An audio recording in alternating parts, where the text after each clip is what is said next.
Fala pessoal, tudo bem com vocês? Sejam bem-vindos a mais um vídeo aqui no canal e nesse vídeo você vai acompanhar um resumão dos principais métodos e sistemas de treinamento na musculação. Eu vou deixar na descrição diversos links para você acompanhar vídeos teóricos e práticos sobre esses principais sistemas de treinamento, para que você seja expert na prescrição e periodização de treinamento na musculação. Já aproveita também, se inscreve no canal que eu tenho certeza que você vai gostar desse vídeo, deixa seu like e compartilha esse vídeo para que outros profissionais e estudantes de educação física tenham acesso a esse conhecimento que é gratuito. Beleza? Então olha só. Aqui nessa tela eu vou mostrar para você os principais métodos e sistemas de treinamento na musculação. Vou passar por eles muito superficialmente, mas muito mesmo, porque vídeos completos com mais detalhes está na descrição. Então aproveita e curte esse vídeo, maratona todos os vídeos que estão na descrição para você fazer o diferencial nos seus atendimentos, ter mais clientes, ter mais alunos e bombar na educação física. Então olha só, vamos falar aqui sobre a série única. Série única que é o método mais básico de todos os métodos de treinamento na musculação. Série única, como o próprio nome diz, é executar uma série para cada exercício que foi prescrito. Então, se você prescreveu para o seu aluno, por exemplo, agachamento, leg press, rosca bíceps, entre outros exercícios, você pode prescrever uma série de 10 repetições, uma série de 12, uma série de 20, uma série de 8, enfim. Ou seja, esse método, apesar de ser pouco eficaz para a grande maioria das populações, mas também pode ser sim uma estratégia bem interessante para populações muito debilitadas ou para extremamente iniciantes. Então a gente tem sim algumas estratégias onde a série única entra no programa de treinamento. Sim, a gente pode colocar aí uma série e começar a introduzir de fato um programa de treinamento que exija do praticante as séries múltiplas, né? Aí sim, as séries múltiplas, que é basicamente toda a essência da musculação, são as séries múltiplas. Só que a gente pode, claro, pensar de uma forma um pouco mais estratégica que a série única, ela pode estar dentro das séries múltiplas. Ah, mas como assim, Moacir? Assim, ó, você pode pedir para o seu aluno executar 4 séries. 3 dessas séries vão ser múltiplas, né? 3 de 10, por exemplo. Tranquilamente. Só porque uma série, ou seja, série única, vai ser feita em drop set. Então você pode, dentro do mesmo conjunto de séries, trabalhar séries múltiplas e trabalhar uma série que seja específica de algum método, caso esse método seja possível executar em série única. Então veja que interessante, né? Aqui a gente começa já a brincar de métodos conjugados de treinamento. Olha que interessante. Então basicamente séries múltiplas é mais do que uma série por exercício. Então 2 séries de 10, 3 séries de 8, 4 séries de 12, 5 séries de 20. Isso é séries múltiplas, então mais de uma série por exercício. Temos também aí o método pirâmide, que é bem interessante, é um método que, particularmente falando, eu gosto bastante. Dá para a gente conversar praticamente uma aula sobre o método pirâmide, mas de fato é um método bem interessante, onde você oscila o número de repetições e o peso do exercício ao longo das séries, podendo ser crescente, podendo ser também decrescente. Então a famosa pirâmide 10, 8, 6, 12, 10, 8 é um modelo de pirâmide truncada, porque está longe de um RM, crescente.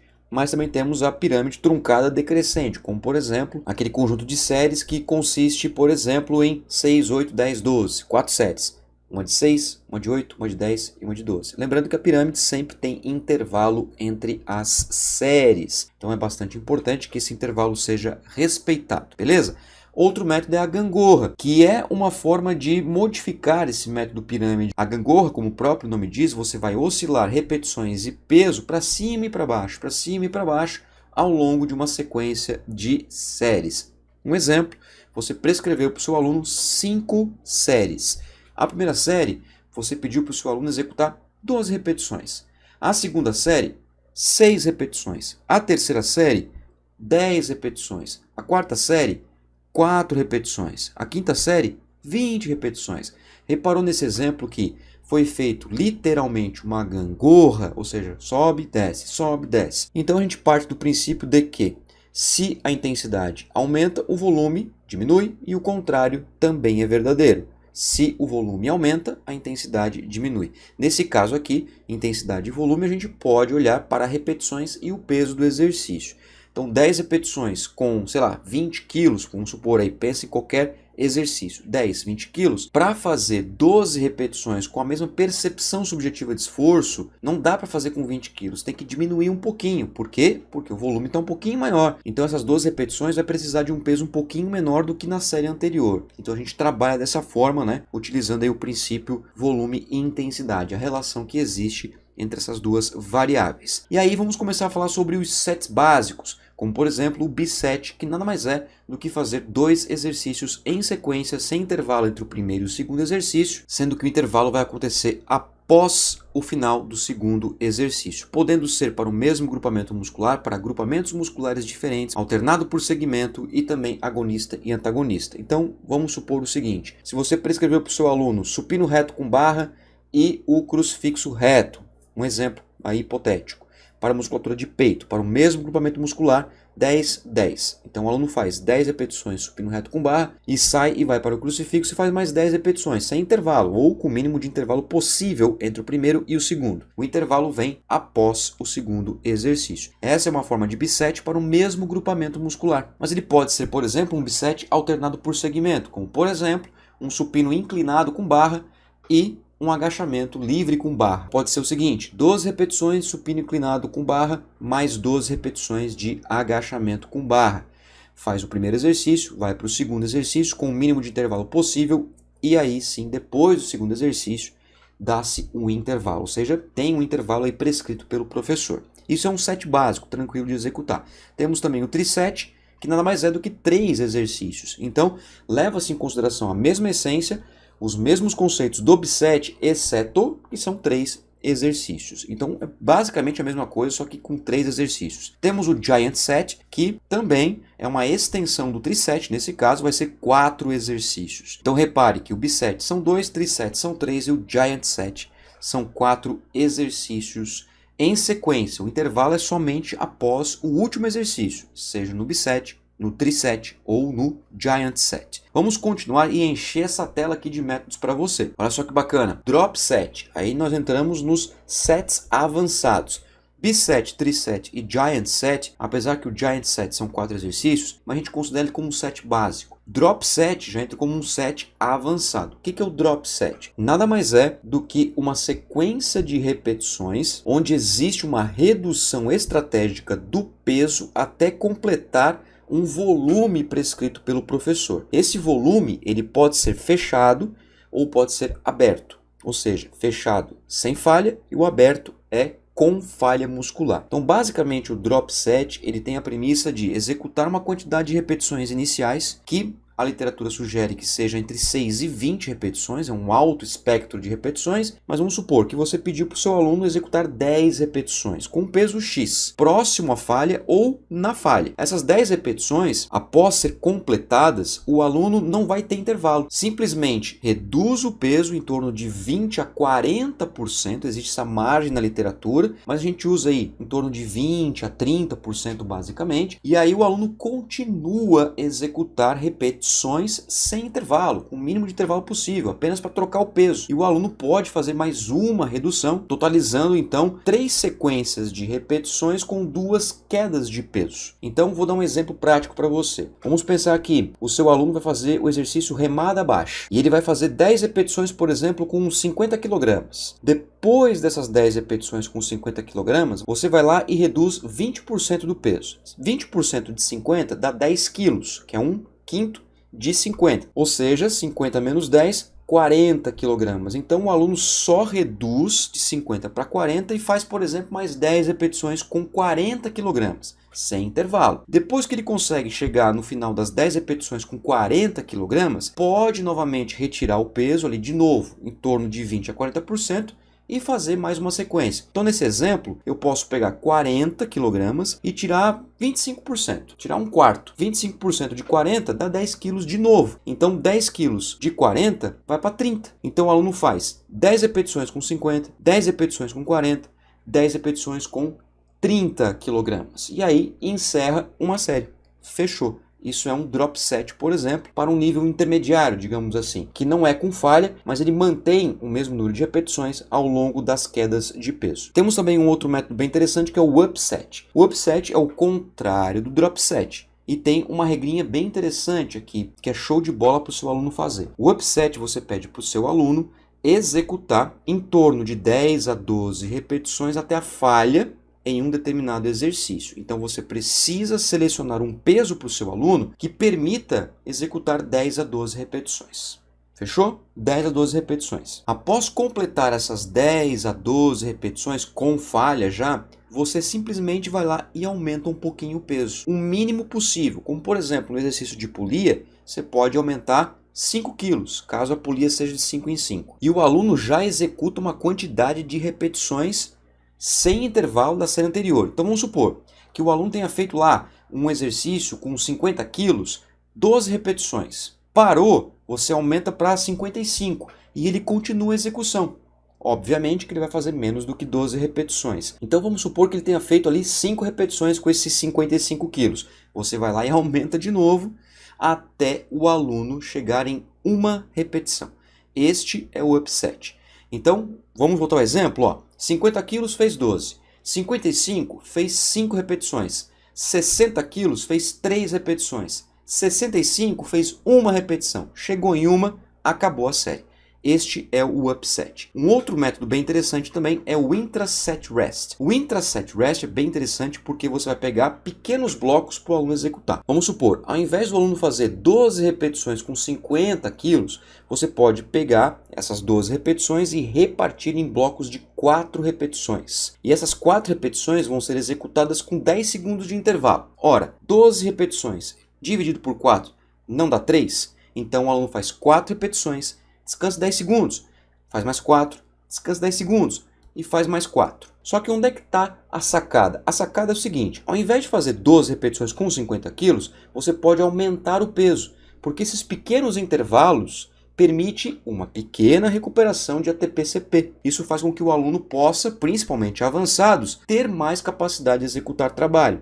Então, ao invés de fazer 12 convencionalmente com 50 quilos, ele pode fazer 4 com 60, descansa 10 segundos. Mais 4 com 60, descansa 10 segundos, mais 4 repetições com 60 quilos. E aí nós temos, por exemplo, uma série completa. Outro método bastante bacana é o rest pause. Rest pause é bem complexo, mas uma forma que eu gosto bastante de trabalhar com rest pause é você fechar o volume de repetições, como por exemplo 40 repetições. Ao invés de você prescrever convencionalmente 4 séries de 10 repetições com 2 minutos de intervalo, você pega essas 40 repetições, que é 4 vezes 10, e pede para o aluno executar em rest pause. Como que seria essa execução? Muito simples. Você seleciona um peso que o aluno consiga fazer em torno de 10 a 12 repetições. A regra é bem parecida com o upset no começo. 10 a 12 repetições com falha. Você permite um intervalo para o aluno em torno de 20 segundos. A literatura dá suporte de 5 a 30 segundos. Só que de uma forma geral a gente usa 20 segundos. Então vamos supor que você selecionou um exercício com um peso bem importante, de alta intensidade ou até muito alta intensidade, para o aluno fazer ali em torno de 10 a 12 repetições. Aí fez lá 10 repetições. Ora, faltam 30 repetições ainda, né? Então ele falhou com 10 repetições. Após 20 segundos de intervalo, sem mexer no peso. Essa é uma diferença importante do upset. O upset tem subida de peso, o drop set tem caída de peso. O rest pause não. Rest pause mantém o peso. Então o aluno fez lá 10 repetições com 70 quilos. Pensa um exercício aí com 70 quilos. Depois de 20 segundos, você pede para o aluno executar uma nova sequência de repetições. Só que, claro, o aluno não vai conseguir performar igual à série anterior. Vai fazer mais 6 repetições. Ora, 10 mais 6, 16. Faltam 24 repetições para chegar a 40. Então você vai permitindo 20 segundos de intervalo a cada fim de bloco até o aluno chegar em 40 repetições, mesmo que seja de uma em uma próximo do fim. Porque o que provavelmente vai acontecer? Uma queda no número de repetições ao longo do tempo por causa da fadiga acumulada. Mas o aluno só sai do exercício se completar 40 repetições, beleza? Essa é uma das formas de fazer rest pause. Vamos continuar? Tem mais, olha só. O 3-7. O 3-7 é bem legal. Como que funciona esse método? Você seleciona um peso moderado a alto, então aqui não tem falha, tá? Não tem falha, em que o aluno vai executar 3 repetições e você vai permitir ao aluno intervalos em torno de 15 segundos, só que na próxima sequência de repetições vai ser 4, na próxima 5, na próxima 6, na próxima 7. Ou seja, existe uma crescente de repetições. Então o aluno fez 3 repetições, descansa 15 segundos, por exemplo. Faz 4 repetições, descansa mais uma vez 15 segundos e vai aumentando até chegar em 7, sem mexer no peso. Beleza? E você pode, claro, prescrever mais de uma série aí dentro de um conjunto de séries. Outro método, pico de contração, que é bem bacana. O pico de contração ele é bem mais complexo. Vou dar um exemplo de pico de contração. Você selecionou lá para um aluno fazer 15 repetições no exercício bíceps com barra. Então, ao invés do aluno fazer 15 repetições convencionalmente, você pode repartir essas 15 repetições em 3 blocos de 5. E ao final de cada bloco de 5 repetições, você pede para o aluno segurar a barra em 90 graus durante um tempo. Esse tempo também é variável. Você pode, por exemplo, pedir para o aluno ficar 2 segundos, 3 segundos, 4 segundos, 5 segundos. Isso aumenta o tempo sob tensão e vai aumentar a percepção subjetiva de esforço. O que você precisa entender é que cada exercício tem um aspecto biomecânico diferenciado para você encaixar esse método, mas é bem legal também o pico de contração. Outro método que temos é o FST7. Esse método consiste em executar 7 séries, como o próprio nome fala aqui, né? Entre 8 e 12 repetições, com 45 segundos de intervalo. E esse intervalo tem que ser com alongamento. Esse método é bastante controverso na literatura, existe pouca evidência científica, então nem vou falar muito sobre ele. Próximo método, circuito. O circuito é fantástico, né? O circuito é um método bastante motivador, bastante interessante. E, inclusive, o método circuito, ele pode ser feito aí com algumas potencialidades, ou seja, com algumas formas de intensificação. Basicamente, o circuito consiste em executar 6 ou mais exercícios sem intervalo entre o primeiro, segundo, terceiro, quarto, quinto, sexto, sétimo, oitavo, e você pode colocar um estímulo aeróbio no final. A intensidade do circuito sugere-se no máximo ter moderada intensidade, e o que a literatura sugere é em torno de 3 passagens. Então vamos supor, você prescreveu supino reto com barra, puxador triângulo, agachamento, rosca com barra, extensão de cotovelo na polia para tríceps, e aí você colocou uma cadeirinha extensora, enfim, você vai selecionando os exercícios e no final dessa sequência de exercícios tem, por exemplo, lá um sprintzinho na esteira de 2 minutos. Então o aluno faz uma quantidade de exercícios, encerra lá com estímulo aeróbio e volta para outra passagem, sendo então a segunda passagem. E aí você organiza isso dentro de um período de tempo. Na verdade, o circuito nada mais é do que uma extensão do Giant Set. Beleza? Mais um método, olha só, o PHA. O PHA, que é o Peripheral Heart Action, uma sigla do inglês, é como se fosse um Giant Set, ou seja, 4 exercícios, só porque é alternado por segmento. Obrigatoriamente você tem que colocar os 4 exercícios alternado por segmento e controlar a frequência cardíaca do praticante. Por isso que se chama Peripheral Heart Action, ou seja, ação periférica do coração. Seria uma tradução aí bem literal desse termo. Então, basicamente, ele é um Giant Set, só que alternado por segmento em intensidades um pouquinho mais altas. Outro método bem interessante é o Super Slow. O Super Slow nada mais é do que você pedir para o seu aluno executar ação concêntrica e excêntrica, ou ambas, em velocidades bem lentas, acima de 4 segundos para cada fase. Então, por exemplo, uma repetição pode durar aí, vamos lá, 12 segundos, uma repetição. 4 segundos de concêntrica mais 8 segundos de excêntrica. É um método que é bastante utilizado, por exemplo, na reabilitação. Não deve ser utilizado como treino todo, por exemplo, um praticante aí que quer hipertrofia, porque além de ser chato pra caramba, esse método aí pode não trazer grandes resultados quando a gente pensa, por exemplo, na hipertrofia muscular esquelética. Outro método bacana é o Kamikaze. O Kamikaze ele é uma extensão do Drop Set. Você vai executando uma quantidade de repetições até zerar a máquina. Essa é a real, até zerar a máquina. Então, por isso que ele é utilizado bastante em máquinas, ok? Mais um método, as repetições forçadas, que você vai ajudar o aluno na fase concêntrica do movimento. Vai chegar um momento que o aluno não tem mais condições de fazer excêntrica e concêntrica, somente a excêntrica, somente controlar. E aí você ajuda o aluno na fase concêntrica. Vou dar um exemplo. Você selecionou um peso para o aluno para executar 10 repetições, concêntrica e excêntrica. Quando ele consegue completar essa concêntrica e excêntrica com 10 repetições, e ele não consegue mais fazer concêntrica, você pode entrar com repetições forçadas. Então o aluno faz a excêntrica, mas na concêntrica você ajuda a subir a barra. Geralmente a gente pede para o aluno fazer mais 3 ou 4 repetições. Esse é um método de repetições forçadas. Mais um método bem bacana é o SST, também bastante complexo, onde você vai manipular a velocidade da ação muscular e também o peso do exercício. Você vai selecionar um peso aqui para o seu aluno, ele vai executar de forma convencional, em torno aí também de 10, 12 repetições. Após completar essa sequência de repetições, você vai reduzir um pouquinho o peso e vai pedir para o aluno focar na fase excêntrica. Fazendo a fase excêntrica um pouco mais lenta, em torno de 4 a 6 segundos, e a concêntrica normalmente. Quando o aluno falhar, geralmente o aluno vai falhar ali em torno de 3 a 4 repetições, você vai de novo, reduz o peso e o aluno vai lá e executa com foco na concêntrica, demorando agora 4 a 6 segundos para fazer a fase concêntrica, ou seja, é a inversão do momento anterior. Acabou o foco na concêntrica, você de novo reduz o peso e faz a isometria. Escolhe um ponto e fica em isometria até falhar, ou em torno aí de 20 a 30 segundos. Esse é o SST, bem bacana também. E mais um método que é o GVT, o German Volume Training. O GVT consiste em fazer 10 séries de 10 repetições com 60% de um RM com 30 segundos de intervalo. É um método bem interessante, bem bacana também, principalmente se você tem pouco tempo para treinar. Então você acompanhou aí um resumão dos métodos de treinamento. Lembrando que tem muitos links na descrição para você acompanhar sobre métodos de treinamento, estratégias de prescrição e vídeos práticos para você ser um expert na prescrição do exercício físico na musculação. Aproveita, se inscreve no canal, deixa seu like e compartilhe esse vídeo se você acha que pode ajudar outros profissionais da área da educação física. Muito obrigado pela sua atenção, tamo junto, um forte abraço e até a próxima.